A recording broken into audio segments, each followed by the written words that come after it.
মুঠো ফোনের দুনিয়া। যখন এই মুঠো ফোনের দুনিয়াটা আমার বাড়িতে এলো, ওই মুঠো ফোনের দুনিয়া থেকেই আমার ড্রাগন গাছের জন্ম। ওই গাছটি যখন আমি প্রথম দেখি আর যখনই বুঝতে পারি যে আমাদের দেশেও হয় এই ফলটি, দিন রাত ওকেই নিয়ে স্বপ্ন দেখতে থাকি। মনে অনেক ইচ্ছে কোথা থেকে ওই গাছটি আমাকে সংগ্রহ করে আনা যায়। মনে পড়লো আমার ছোট মাসির কথা। আমার ছোট মাসির এক আত্মীয়ের অনেক বড় চারা গাছের নার্সারি আছে। তৎক্ষণাৎ মাসিকে বলে ফোন করে চারা গাছের ব্যবস্থা করলাম।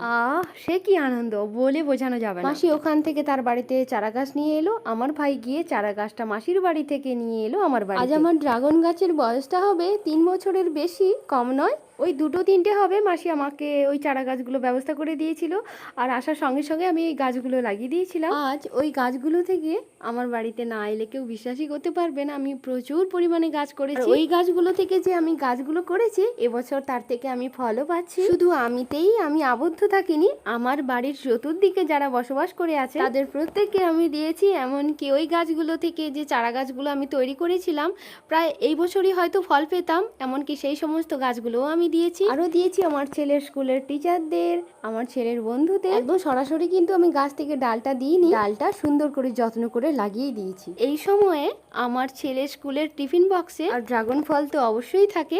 টিফিন বক্স একটা থেকে আমি 2টোও করে দিই, কোনো কোনো সময় অনেক বেশি পরিমাণ দিই, যাতে বন্ধুদের সঙ্গে একটু ভাগ করে খেতে পারি। কয়েকবার যে আমি ফল পেয়েছি, দেখেছিলাম ওই জুনের শেষ সপ্তাহের দিকে ফুলগুলো ফুটতে আরম্ভ করে, কিন্তু এই বছর দেখছি মে মাস থেকেই আমার ফল দিতে শুরু করেছে লক্ষ্মীমন্ত গাছগুলো। তবে সঠিক জানি না, হয়তো বা বয়স হয়েছিল বলেই মে মাস থেকে ফল দিতে আরম্ভ করেছে। গাছগুলোকে খুব বেশি আমি যত্নও করতে পারি না। আমরা যখন দেখি না যে ড্রাগন ফলগুলো অন্যান্য বাগানে কত সুন্দরভাবে লাগানো আছে, কিন্তু আমি অত যত্ন করে লাগাইও। আর আমার গাছগুলোতে রাসায়নিকের ব্যবহার একদমই করি না। কয়েকটা ডালপালা একটু নষ্টও হয়ে গেছে।